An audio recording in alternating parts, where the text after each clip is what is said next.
कृपा की भिक्षा। इतने के बाद तब मिलती है भिक्षा, ऐसे ही नहीं आसमान से टपक जाएगा। अति अटल श्रद्धा प्रेम से गुरु भक्ति करनी चाहिए, यही अटल श्रद्धा है। इसी आंधी में, इसी बारिश में, इसी तूफान में लोग शौचालय गए होंगे कि नहीं गए होंगे? लोग पेशाब करने के लिए गए होंगे कि नहीं गए होंगे? भोजन किए होंगे कि नहीं किए होंगे? रात में सोए होंगे कि नहीं सोए होंगे? बढ़िया दुकान खोले होंगे कि नहीं खोले होंगे? डॉक्टर चिकित्सा के लिए गए होंगे कि नहीं गए होंगे? वकील अदालत में गए होंगे कि नहीं गए होंगे? लोकसभा के चुनाव लड़ने वाले वोट की भीख मांगने के लिए घर घर गए होंगे कि नहीं गए होंगे?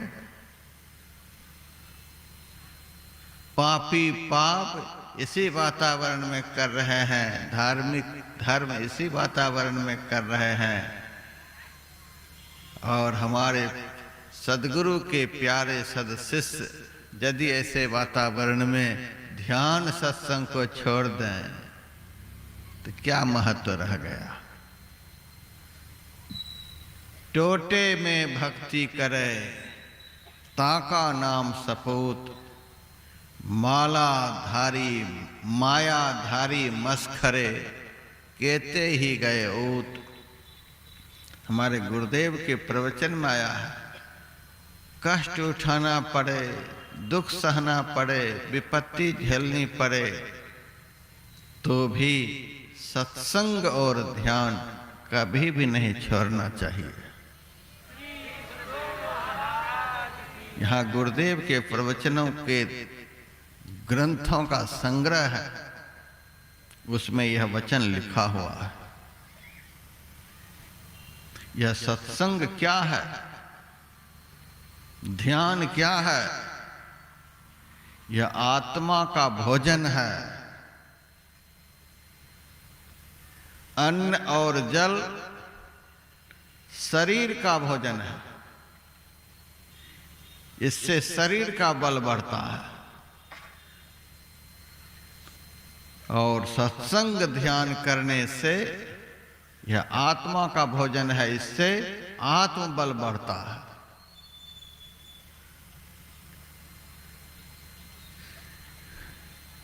अनित्य शरीर के पोषण के लिए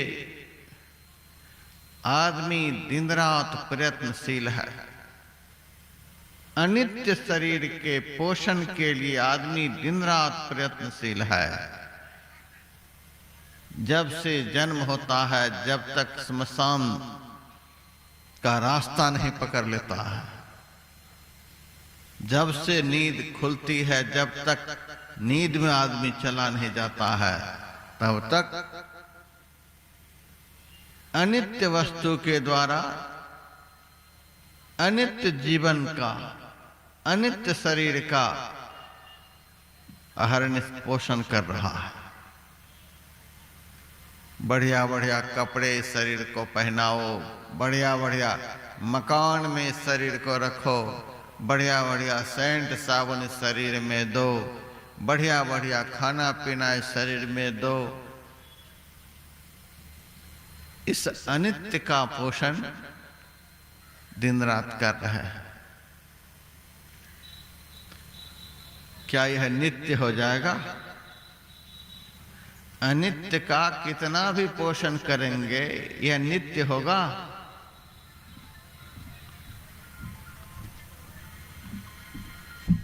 अनित्य कभी नित्य नहीं हो सकता, और नित्य वस्तु कभी अनित्य नहीं हो सकती।